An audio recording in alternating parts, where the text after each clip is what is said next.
So English reading and writing, English ಓದೋದು ಮತ್ತು ಬರೆಯೋದು ನಾವು ಕಲಿಬೇಕು, ಸ್ಪಷ್ಟವಾಗಿ ಓದೋದು ಬರೆಯೋದು ಕಲಿಬೇಕು ಅಂತ ಹೇಳಿದ್ರೆ ನಾನು ಕಳೆದ ಕ್ಲಾಸಲ್ಲಿ ಹೇಳಿದೆ ನಮಗೆ ಬಹಳ ಮುಖ್ಯವಾಗಿ ಬೇಕಾಗಿರೋದೇನು ವಾವೆಲ್ಸ್, ಶಾರ್ಟ್ ವಾವೆಲ್ಸ್. ಅಂದರೆ ಇದನ್ನು ಸ್ಪಷ್ಟವಾಗಿ ನಿಮಗೆ ಹೇಳಕ್ಕೆ ಬರುತ್ತಾ?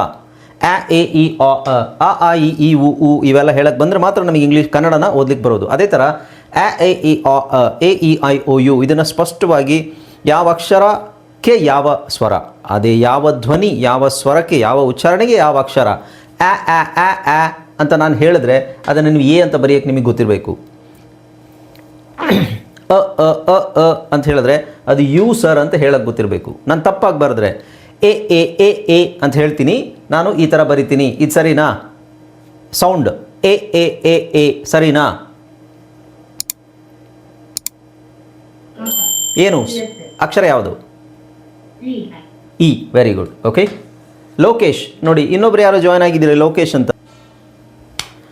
ರೈಟ್, ಈಗ ನೋಡಿ ಏನು ಹೇಳ್ತಿದ್ದೆ ನಾನು? ರೈಟ್. ಸೊ ಈ ಅಕ್ಷರಗಳನ್ನು ನಾವು ಸ್ಪಷ್ಟವಾಗಿ ಹೇಳಕ್ಕೆ ಬರಬೇಕು, ಹಾಗೆ ನಮಗೆ ಅದನ್ನು ಹೇಳಿದಾಗ ಬರೀಲಿಕ್ಕೂ ಬರಬೇಕು. ಓಕೆ ಫ್ರೆಂಡ್ಸ್, ಇದೊಂದು ವಿಶೇಷ ಸೂಚನೆ. ನಮ್ಮಲ್ಲಿ ಇದೀಗ ಆನ್ಲೈನ್ ಸ್ಪೋಕನ್ ಇಂಗ್ಲಿಷ್ ಕೋರ್ಸ್ನ ಹೊಸ ಬ್ಯಾಚ್ ಶುರುವಾಗಿದೆ. ನೀವು ಇನ್ಮೇಲೆ ಎಲ್ಲೂ ಹೊರಗಡೆ ಹೋಗಿ ಇಂಗ್ಲಿಷ್ ಕಲಿಯುವ ಅವಶ್ಯಕತೆ ಇಲ್ಲ. ಮನೆಯಲ್ಲೇ ಕೂತ್ಕೊಂಡು ಯಾವುದೇ ಟೆನ್ಷನ್ ಇಲ್ಲದೆ, ಏನು ಮುಗಿದಿರಲಿಲ್ಲದೆ ಇಂಗ್ಲಿಷ್ ಮಾತಾಡೋದನ್ನು ಕಲಿಯಬಹುದು. ಸ್ನೇಹಿತರೆ, ಸ್ಪೋಕನ್ ಇಂಗ್ಲಿಷ್ ಮಾತ್ರ ಅಲ್ಲ, ನಿಮಗೆ ಇಂಗ್ಲಿಷ್ನ ಓದಲಿಕ್ಕೆ ಬರಲಿಕ್ಕೆ ಬರಲ್ಲ ಅಂತ ಇಟ್ಕೊಳ್ಳಿ. ಈಗ ಇಂಗ್ಲಿಷಲ್ಲಿ ನಿಮಗೆ ಓದಲಿಕ್ಕೆ ಬರಲಿಕ್ಕೆ ಬರಲ್ಲ, ಬರೀ ನಿಮಗೆ ABCD ಮಾತ್ರ ಗೊತ್ತು, ಅಥವಾ ABCD ಗೊತ್ತಿಲ್ಲ ಅಂತ ಇಟ್ಕೊಳ್ಳಿ. ಸೊ ABCD ಗೊತ್ತಿಲ್ಲ ಅಂತ ಪರವಾಗಿಲ್ಲ, ನಾವು ನಿಮಗೆ ಇಂಗ್ಲಿಷ್ನ ಬೇಸಿಕ್ಕಿಂದನೇ ಓದಲಿಕ್ಕೆ ಮತ್ತು ಬರಲಿಕ್ಕೆ ಸಹ ಹೇಳ್ಕೊಡ್ತೀವಿ. ಅದು ಅಲ್ಲದೆ ನೀವು ಒಂದು ವೇಳೆ ಕನ್ನಡನೇ ಬರಲ್ಲ ಅಂತ ಇಟ್ಕೊಳ್ಳಿ, ಕನ್ನಡನೂ ಹೇಳ್ಕೊಟ್ಟು ಕನ್ನಡದಿಂದ ಇಂಗ್ಲಿಷ್ನ ಹೇಗೆ ಓದೋದು, ಕನ್ನಡನೂ ನಾವು ಹೇಳ್ಕೊಟ್ಟು ಅದರ ಮೂಲಕ ಇಂಗ್ಲಿಷ್ನ ಹೇಗೆ ಕಲಿಯೋದು ಅನ್ನೋದನ್ನು ನಾವು ಈ ಕೋರ್ಸಲ್ಲಿ ಇನ್ಕ್ಲೂಡ್ ಮಾಡಿದ್ದೀವಿ. ಸ್ನೇಹಿತರೆ, ಈ ಕೋರ್ಸನ್ನು ಚಿಕ್ಕ ಮಕ್ಕಳನ್ನು ಹೊರತುಪಡಿಸಿ ಬೇರೆ ಯಾರು ಬೇಕಾದ್ರೆ ಈ ಕೋರ್ಸ್ಗೆ ಜಾಯ್ನ್ ಆಗ್ಬೋದು. ನೀವು ಕೆಲಸ ಹೋಗೋರು ಇರ್ಬೋದು, ಮನೆಯಲ್ಲಿ ಇರ್ಬೋದು, ಅಥವಾ ನೀವು ಯಾವುದೋ ಒಂದು ಬಿಸ್ನೆಸ್ ಮಾಡ್ತಾ ಇರ್ಬೋದು. ಓಕೆ, ಸೊ ಯಾರು ಬೇಕಾದ್ರೂ ಈ ಕೋರ್ಸ್ನ ಜಾಯ್ನ್ ಆಗ್ಬೋದು. ಹಾಗಾದ್ರೆ ಸ್ನೇಹಿತರೆ, ತಡ ಯಾಕೆ? ಈ ಸ್ಪೋಕನ್ ಇಂಗ್ಲಿಷ್ ಕೋರ್ಸ್ ಮತ್ತು English basic reading and writing ಕೋರ್ಸ್ನ ಜಾಯ್ನ್ ಆಗಬೇಕು ಅಂತ ಆಸಕ್ತಿ ಇರೋರು ಈ ಕೂಡಲೇ ನಿಮ್ಮ ಫೋನ್ ತೆಗೆದುಕೊಳ್ಳಿ, ಹಾಗೂ ಇಲ್ಲಿ ಬರ್ತಿರುವಂತಹ ನಂಬರ್ಗೆ ಅಥವಾ ಕೆಳಗಡೆ ಬರ್ತಾ ಇರುವಂತಹ ನಂಬರ್ಗೆ ನೀವು ಕರೆ ಮಾಡತಕ್ಕದ್ದು, ಅಥವಾ ವಾಟ್ಸ್ಆ್ಯಪ್ನಲ್ಲಿ ಸಂಪರ್ಕಿಸಿ ನಿಮ್ಮ ಹೆಸರನ್ನು ರಿಜಿಸ್ಟರ್ ಮಾಡ್ಕೊಳ್ಳಿ.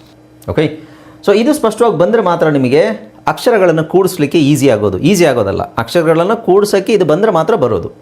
ಈಗ ನೆಕ್ಸ್ಟ್ ನಾವೀಗ ಇಷ್ಟು ದಿನ ಏನು ಕಲ್ತೀವಿ, ಒಂದೊಂದು ಅಕ್ಷರನೇ ಹೇಳ್ತಾ ಬಂದ್ವಿ. ಆ ಬ ಕ ಡ ಇದನ್ನೆಲ್ಲ ಹೇಳ್ತಾ ಪ್ರಾಕ್ಟೀಸ್ ಮಾಡಿದ್ವಿ. ಸ್ಪಷ್ಟವಾಗಿ ನಮಗೆ ಎಲ್ಲ ಉಚ್ಚಾರಣೆಗಳು, ಈಗ ನಾನು ಒಂದು ಅಕ್ಷರ ಬರೆದ್ರೆ ನಿಮಗೆ ಅದು ಹೇಳಕ್ಕೆ ಬರುತ್ತೆ, ಎಲ್ರಿಗೂ ಬರುತ್ತೆ ಅಂತ ಅಂದ್ಕೊಂಡಿದ್ದೀನಿ. ನೆಕ್ಸ್ಟ್ ಲೆವೆಲ್ ಏನು ಅಂತ ಹೇಳಿದ್ರೆ, ನಾವು ಅಕ್ಷರಗಳನ್ನು ಕೂಡಿಸೋದು ಅಂತ ಹೇಳಿದ್ರೆ ನಾವು ಇಂಗ್ಲೀಷಲ್ಲಿ ಅದನ್ನು ಬ್ಲೆಂಡಿಂಗ್ ಅಂತ ಹೇಳ್ತೀವಿ.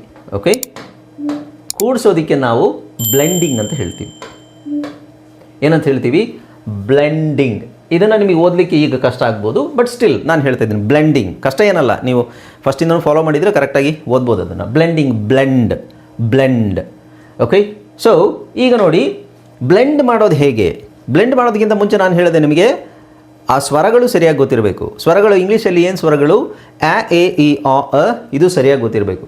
ಸೊ ಇಲ್ಲೆಲ್ಲ ನೋಡಿ, ನಿಮಗೆ ಇಲ್ಲಿ ಎ ಕಾಣಿಸ್ತದೆ, ಎ ಎ ಎ ಎ, ಆಮೇಲೆ ಇ ಇ ಇ ಇ, ಆಮೇಲೆ ಐ ಇದೆಲ್ಲ ಕರೆಕ್ಟಾಗಿ ಬರುತ್ತಾ ನಿಮಗೆ? ಇದು ಬಂದರೆ ನೀವು ಪಕ್ಕದಲ್ಲಿರೋ ಅಕ್ಷರ ಸೇರಿಸಿ ಇದನ್ನು ಓದ್ಬೋದು. ಓಕೆ, ಸೊ ಫಸ್ಟು ನಾವು ಒಂದಷ್ಟು ಅಕ್ಷರಗಳನ್ನು ಕೂಡಿಸೋದು ಹೇಗೆ ಅಂತ ನೋಡೋಣ. ಕೂಡಿಸಿ ಅದನ್ನು ಹೇಳೋದು ಹೇಗೆ? ಓಕೆ, ಸೊ ಈಗ ಆ ನಮಗೆ ಆಲ್ರೆಡಿ ಗೊತ್ತು, ಬಿನೂ ಗೊತ್ತು. ಇವೆರಡು ಸೇರಿಸಿದಾಗ ನಾವು ಅಂದ್ಕೊಂಡಂಗೆ ಬರುತ್ತಾ? ಈಗ ಇವೆರಡನ್ನ ನಾವು ಕಾಮನ್ ಆಗಿ ಸ್ಪೆಲ್ಲಿಂಗ್ ಹೇಳೋದಾದರೆ ಬಿ ಎ, ಬಟ್ ಇವೆರಡು ಕೂಡಿಸಿದಾಗ ಈ ಬಿ ಸೌಂಡ್ ಏನಿದೆ ಬ, ಎ ಸೌಂಡ್ ಏನಿದೆ ಆ. ಸೊ ಬ ಆ ಬ ಆ ಈ ಥರನೇ ಹೇಳೋಕ್ಕಾಗುತ್ತಾ? ಇಲ್ಲ. ಇವೆರಡನ್ನೂ ಕೂಡಿಸಿದಾಗ ಬ್ಲೆಂಡ್ ಆಗಬೇಕದ ಸೌಂಡು. ನೋಡಿ, ಇದು ಬಿ, ಇದು ಆ. ಇವೆರಡೂ ಸೇರಿದಾಗ ಬಿ ಬಂದು ಎಗೆ ಸೇರ್ಕೋಬೇಕು, ಮರ್ಜ್ ಆಗಬೇಕು. ಅವಾಗ ಏನಾಗುತ್ತೆ ನಮಗೆ? ಬ ಆ ಬ್ಯಾ. ಕರೆಕ್ಟಾಗಿ ಕೇಳಿಸ್ಕೊಳ್ಳಿ, ಸಪ್ರೇಟಾಗಿ ಹೇಳಂಗಿಲ್ಲ. ನಾನು ಇಷ್ಟು ದಿನ ಸಪ್ರೇಟಾಗಿ ಹೇಳ್ತಿದ್ದೆ ನಿಮಗೆ, ಬ ಆ ಕ್ ಇದೆಲ್ಲ ಸಪ್ರೇಟಾಗಿ ಹೇಳ್ತಿದ್ದೆ. ಕೂಡಿಸಿದಾಗ ಒಂದು ವ್ಯಂಜನ ಮತ್ತು ಒಂದು ಸ್ವರ ಸೇರಿದಾಗ. ಸೊ ಇದು consonant and vowel. Consonant vowel ಅಂದರೆ ಇವಾಗ ಗೊತ್ತಿರಬೇಕು ನಿಮಗೆ. ಕಾನ್ಸನೆಂಟ್ ಅಂದರೆ ವ್ಯಂಜನ, ವಾವೆಲ್ ಅಂದರೆ ಸ್ವರ. ಸೊ ಕಾನ್ಸನೆಂಟ್ ವ್ಯಂಜನ ಸೇರಿದಾಗ ಬ ಆ ಬ್ಯಾ. ರೈಟ್, ಇದನ್ನು ಕರೆಕ್ಟಾಗಿ ಫಸ್ಟ್ ಒಂದು ಅಕ್ಷರ ಎರಡು ಅಕ್ಷರ ಕರೆಕ್ಟಾಗಿ ಹೇಳಕ್ಕೆ ಟ್ರೈ ಮಾಡಿದ್ರೆ ನಿಮಗೆ ಅರ್ಥ ಆದರೆ ಉಳಿದಿರೋದು ಎಲ್ಲದೂ ಈಸಿಯಾಗಿ ಹೇಳ್ಬೋದು. ಅಲ್ಲೇ ಮಿಸ್ ಆದರೆ ಮುಂದೆ ಹೋಗೋದು ಕಷ್ಟ ಆಗುತ್ತೆ. ಸೊ ಇದು ಸಿ ಅಂತ ಹೇಳ್ತೀವಿ, ಬಟ್ ಅದರ ಉಚ್ಚಾರಣೆ ನಾನು ಹೇಳ್ಕೊಟ್ಟಿದ್ದೀನಿ ನಿಮಗೆ. ಆ ಕ್ಯಾ, ಬ ಆ ಬ್ಯಾ, ಆ ಕ್ಯಾ, ಡ ಆ ಡ್ಯಾ, ಫ ಫ ಫ ಆ ಫ್ಯಾ, ಗ ಗ ಗ ಆ ಗ್ಯಾ, ರೈಟ್. ಸೊ ಈ ಥರ ಇದನ್ನು ಅಥವಾ ನೀವು ಹೇಳಬೇಕಾದ್ರೆ ಬ ಬ ಆ ಬ್ಯಾ ಬ್ಯಾ ಬ್ಯಾ, ಕ ಕ ಆ ಕ ಕ ಕ, ಈ ಥರನೂ ಹೇಳ್ಬೋದು. ಡ ಡ ಆ ಡ ಡ ಡ, ಫ ಫ ಆ ಫ್ಯಾ ಫ್ಯಾ ಫ್ಯಾ, ರೈಟ್. ಸೊ ಈ ಥರ ಪ್ರಾಕ್ಟೀಸ್ ಮಾಡಬೇಕು. ಇದನ್ನು ಪ್ರಾಕ್ಟೀಸ್ ಮಾಡೋಕ್ಕೆ ಹೇಳ್ತಾ ಇರೋದು ನಾನು. ನೀವು ಪ್ರಾಕ್ಟೀಸ್ ಮಾಡ್ಬೇಕಾದ್ರೆ ಹಾಗೆ ಮಾಡಬೇಕು. ಈಗ ನಾನು ಡೈರೆಕ್ಟಾಗಿ ನಿಮಗೆ ಬ ಬ್ಯಾ ಬ್ಯಾ ಬ್ಯಾ ಕ ಕ ಕ ಡ ಡ ಡ ಅಂತ ನಾನು ನಿಮ್ಗೆ ಹೇಳ್ಕೊಡ್ತೀನಿ. ಓಕೆ, ಸೊ ನೀವು ಈ ಥರನೂ ಮಾಡ್ಬೋದು. ಇಲ್ಲ ನಿಮಗೆ ಅಕ್ಷರಗಳು ಒಂದೊಂದೇ ಅಕ್ಷರಗಳನ್ನು ಬಿಡಿಸಿ ಬಿಡಿಸಿ ನಾವು ಪ್ರಾಕ್ಟೀಸ್ ಮಾಡಬೇಕು ಅಂತ ಹೇಳಿದ್ರೆ ನೀವು ಬ ಬ ಆ ಬ್ಯಾ ಬ್ಯಾ ಬ್ಯಾ. ತುಂಬ ಚಿಕ್ಕ ಮಕ್ಕಳಿದ್ದರೆ ಒಂದು ಐ ಥಿಂಕ್ ಒಂದು 6th ಕೆಳಗಿದ್ದರೆ ನೀವು ಈ ಥರ ಬ ಬ ಆ ಬ್ಯಾ ಬ್ಯಾ ಬ್ಯಾ. ನಿಮ್ಮ ಮಕ್ಕಳಿದ್ದರೆ ನಿಮ್ಮ ಮಕ್ಕಳಿಗೆ ಹೀಗೆ ಹೇಳ್ಕೊಡಿ. ನೀವು ಡೈರೆಕ್ಟಾಗಿ ಹೇಳೋದಾದರೆ ಬಿ ಎ ಬ್ಯಾ, ಸಿ ಎ ಕ್ಯಾ, ಅಥವಾ ಬ ಆ ಬ್ಯಾ, ಕ ಆ ಕ್ಯಾ, ಡ ಆ ಡ, ಫ ಆ ಫ್ಯಾ, ಗ ಆ ಗ್ಯಾ. ಯಾಕೆಂದರೆ ನಾವು ಕನ್ನಡದಲ್ಲಿ ಅಕ್ಷರಗಳು ಫಸ್ಟ್ ನಾವು ಅ ಕಲಿತೀವಿ, ಅ. ಆಮೇಲೆ ನನಗೆ ಒಂದು ಪದ ಬರಿಬೇಕು. ಆಮೇಲೆ ಆ ರ, 2 ಅಕ್ಷರ ಕಲ್ತಿದ್ದೀನಿ ನಾನು. 2 ಅಕ್ಷರ ಕಲಿತಾಗ ಒಂದು ಪದ ಆಯ್ತಲ್ವ ಅದು, ಅ ರ ಅ ರ, ರೈಟ್. ಒಂದು ಪದನೇ ಆಯ್ತು ಅದು. ಆಮೇಲೆ ಇನ್ನೊಂದು ಅಕ್ಷರ ನಾನು ಸೇರಿಸಿದಾಗ ಇನ್ನೊಂದು ಪದ ಆಗುತ್ತೆ. ಅದು ಅ ರ ಸ, ಅರಸ, ಅ ರ ಸ ಅರಸ. ಸೊ ಈ ಅ ನನಗೆ ಗೊತ್ತು ಕನ್ನಡದಲ್ಲಿ, ಆ ಇಲ್ಲಿ ಬರುತ್ತೆ, ಸ್ವರದಲ್ಲಿ ಬರುತ್ತೆ. ರ ಗೊತ್ತು, ವ್ಯಂಜನದಲ್ಲಿ ಬರುತ್ತೆ, ಅವರ್ಗೀಯ ವ್ಯಂಜನ, ಯ ರ ಲ ವ, ಅದರಲ್ಲಿ ರ ಬರುತ್ತೆ. ಸ ಅಗೇನ್ ಅವರ್ಗೀಯ ವ್ಯಂಜನ. ಅ ರ ಸ 3 ಅಕ್ಷರ ನಾನು ಹೇಳ್ತಾ ಇದ್ದೀನಿ, ಅದೊಂದು ಪದ ಆಯಿತು. ಓಕೆ, ಈಗ ಕನ್ನಡದಲ್ಲಿ ಇಂಗ್ಲೀಷಲ್ಲಿ ಇದನ್ನು ನಾವು ಅರಸ ಅಂತ ಬರಿಬೇಕಾದ್ರೆ ಅದು ಹಾಗೆ ಡೈರೆಕ್ಟಾಗಿ ಬರೆಯೋಕ್ಕಾಗಲ್ಲ. ನಿಮಗೆ ರ ಅಂತ ಬರಿಬೇಕಾದ್ರೆ ಕನ್ನಡದಲ್ಲಿ ಆರ್ ಯು ಅಥವಾ ಆರ್ ಎ ಇರುತ್ತೆ. ಹಾಗಾಗಿ ನಾವು ಅ ರ ಸ ಇದೆಲ್ಲ ಬಿಡಿಸಿ ಬಿಡಿಸಿ ಕಲ್ತಿದ್ದೀವಿ ಸ್ವರಗಳು ವ್ಯಂಜನಗಳಲ್ಲಿ. ಬಟ್ ಇಂಗ್ಲೀಷ್ ಅಂತ ಬಂದಾಗ ನಮಗೆ 2 ಅಕ್ಷರ, ನಾನು ಫಸ್ಟೇ ಹೇಳಿದೆ ನಿಮಗೆ 2 ಅಕ್ಷರಗಳು ಅಂದರೆ ಒಂದು ಸ್ವರ ಒಂದು ವ್ಯಂಜನ ಸೇರಿದಾಗ ಮಾತ್ರ ಒಂದು ಅಕ್ಷರದ ಉಚ್ಚಾರಣೆ ಬರುತ್ತೆ. ಅದನ್ನು ನಾವು ಸಿಲೆಬಲ್ ಅಂತ ಹೇಳ್ತೀವಿ. ಕನ್ನಡದಲ್ಲಿ ಇದು ಒಂದು ಅಕ್ಷರ, ಸ ಅನ್ನೋದು ಒಂದು ಅಕ್ಷರ ಕನ್ನಡದಲ್ಲಿ. ಇಂಗ್ಲೀಷಲ್ಲಿ ನಾವು ಅಕ್ಷರಕ್ಕೆ ಇಂಗ್ಲೀಷಲ್ಲಿ ಲೆಟರ್ ಅಂತ ಹೇಳ್ತೀವಿ. ಆದರೆ ಇಲ್ಲಿ ನಾವು ಬರೆದಾಗ ಎಸ್ ಯು, ಸ ಬಂದರೆ ಎಸ್ ಯು ಬರಿಬೇಕು ನಾವು.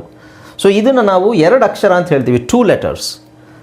2 ಅಕ್ಷರಗಳನ್ನು ಸೇರಿ ಒಂದು ಸ್ವರ ಮತ್ತು ಒಂದು ವ್ಯಂಜನ ಇದ್ದರೆ ಅದನ್ನು ಒಂದು ಸಿಲೆಬಲ್ ಅಂತ ಹೇಳ್ತೀವಿ. ಏನಂತ ಹೇಳ್ತೀವಿ? ಸಿಲೆಬಲ್.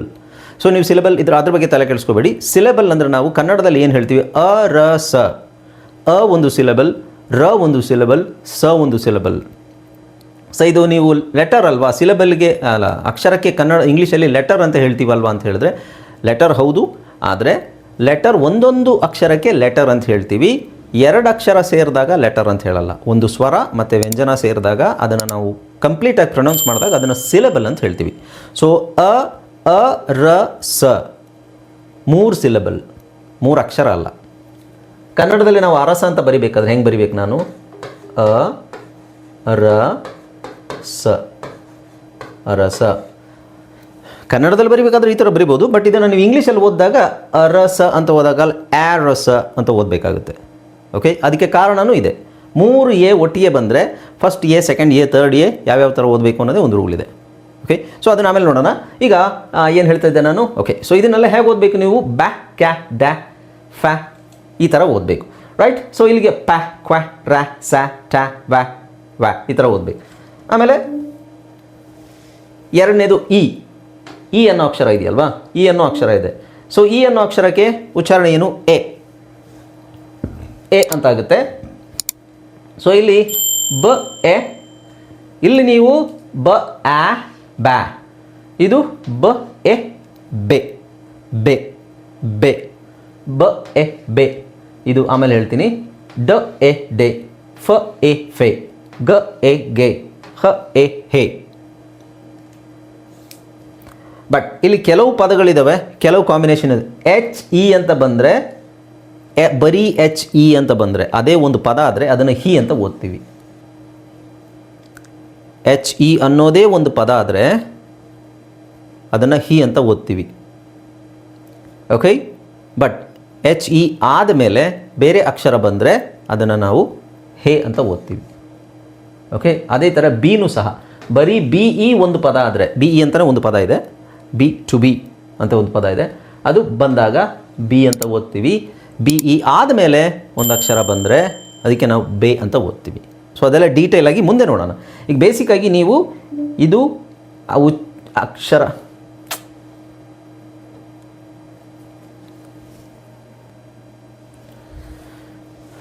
ಬೇಸಿಕ್ಕಾಗಿ ನಾವು ಇದನ್ನು ಏನು ಮಾಡಬೇಕು, ಈ ಉಚ್ಚಾರಣೆನ ಎ ಎಲಿಫೆಂಟ್. ಸೊ ಎ ಇಲ್ಲೆಲ್ಲ ನೀವು ಎ ಅಂತ ಹೇಳಬೇಕು.